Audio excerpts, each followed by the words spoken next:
Colombia, the country of vallenato, coffee, and magical realism, is the second most populous Spanish-speaking country in the world, only behind Mexico, in addition to being one of the countries in the region that has grown the most economically in recent decades to become one of the most relevant countries.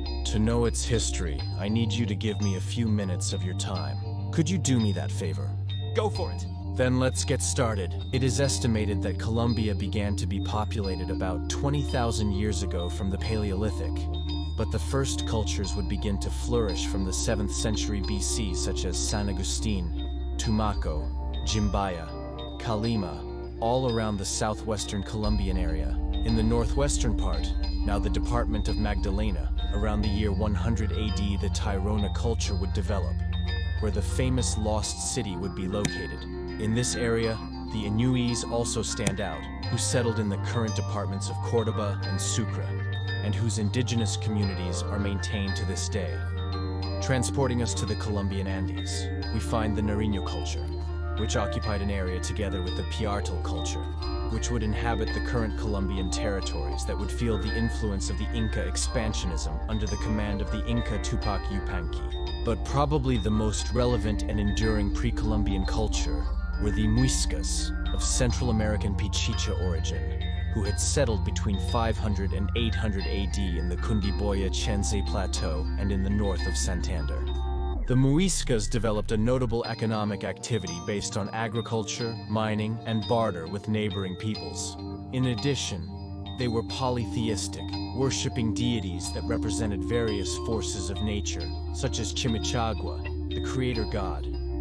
Around 1450, the Muiscas would organize themselves into the Muisca Confederation, which would occupy the territory of the already mentioned regions, and would be the most consolidated state that the Spaniards would find in Colombian territory. And speaking of Spaniards, these times coincide with the arrival of the first Europeans in America. The first Spaniard to arrive in Colombian territories would be Alonso de Ojeda, who would arrive at the Guajira Peninsula in 1499, shortly after the foundation of the Kingdom of Tierra Firme, to which the Colombian territory would become part. In 1510, Santa Maria la Antigua del Darien would be founded, which would be the first city in Colombian territory, but it would disappear shortly after. By 1525 and 1533, the Spaniards would found Santa Marta and Cartagena de India, respectively, which would be cities that would remain to this day. And with this, they would already have coastal control of the area. The subsequent Spanish expeditions would depart from these two cities. In 1537, an expedition led by the explorer Gonzalo Jiménez de Quesada conquered the Muisca after following the course of the Magdalena River. Jiménez would found the city of Santa Fe de Bogotá, which would become the capital of the newly emerged new kingdom of Granada. This kingdom would soon be constituted as a district of the royal audience of Santa Fe de Bogotá, becoming part of the viceroyalty of Peru in 1549. That is, it was considered as a captaincy of the viceroyalty, and its jurisdiction would extend over the surrounding provinces that were being constituted in the surrounding territories. These would be some of the provinces that would be forming. Popayan government was established in 1537, followed by Pasto and Tunja municipalities. In 1539, Antioquia government came into existence in 1541, Pamplona in 1555, and lastly, Chaco in 1555. In 1648, as you see, here the foundations for the administrative division of the future state of Colombia would be laid.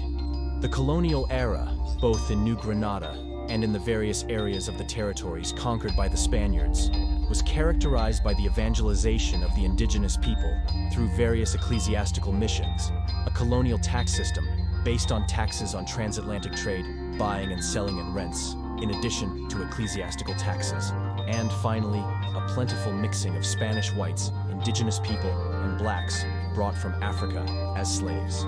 The latter gave rise to the social class system, where the Spaniards were at the top, followed by Creoles, mestizos, indigenous people, and finally, the black slaves. In 1717, and as a result of the Bourbon reformism that sought to centralize the power of the king in an absolute monarchy, the viceroyalty of New Granada was created by order of King Philip III. It was the territorial union of the new Kingdom of Granada, the remnant of the Kingdom of Tierra Firme that occupied Panama, the province of Quito, that is, present-day Ecuador, and the province of Venezuela, which had until then been part of the Viceroyalty of New Spain. Although the Viceroyalty was suspended in 1723 due to financial problems, it was restored in 1739. The reasons given by the Crown to give greater relevance to this area and elevate it to the category of Viceroyalty were: 1. It was the key area for gold production, and 2. The strategic geographical location between two oceans. The first viceroy assigned was Jorge de Villalonga, and Sebastian de Eslava was the first after the restoration of the viceroyalty in 1739. It is worth noting that during all these decades the territories continued to expand to the south, so new governorships and captaincies were still being created within the same viceroyalty to decentralize power within it, such as the governorship of Guayaquil in 1764 and the Captaincy General of Venezuela in 1777. The new economic reforms, as well as the injustices, were creating in New Granada, as well as in all the Spanish crowns, a feeling of independence that continued to be reflected in commoner revolutions, such as those of Manuela Beltran and Antonio Gala in 1782. But the first cry of independence would not be seen until July 20, 1810, in a riot known as the Cry of Independence. This riot would initiate the period of Patria Boba, which would be a period of constant struggles between Federalists and Centralists for independence from 1810, and that was roughly like this. In 1811, the United Provinces of New Granada were founded, which only occupied the territories of what was the previous Kingdom of Granada, excluding the Captaincy of Venezuela, the Governorship of Guayaquil, and the Royal Audience of Panama, which remained loyal to independence. The provinces would return to Spanish control in 1816, after the reconquest led by Pablo Murillo. But they would regain their independence in 1819, this time under the name of Gran Colombia, which after 3 years would unite with the rest of the territories that were part of the Viceroyalty, and whose titular president would be the liberator, Simón Bolívar.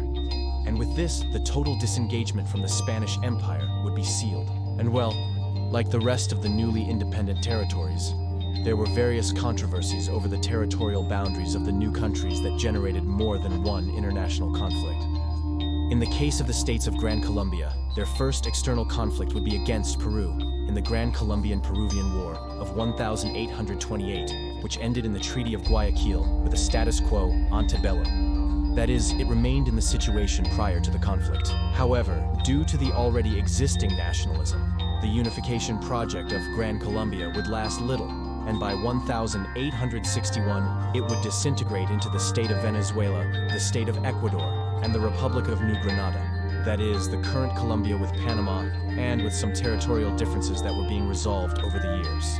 New Granada would face Ecuador in the Cauca War of 1832, where it would reaffirm its sovereignty over the provinces of Pasto, Popayan, and Buenaventura. After the signing of the Treaty of Pasto, the New Granada would establish the Carchi River as the official border between both countries.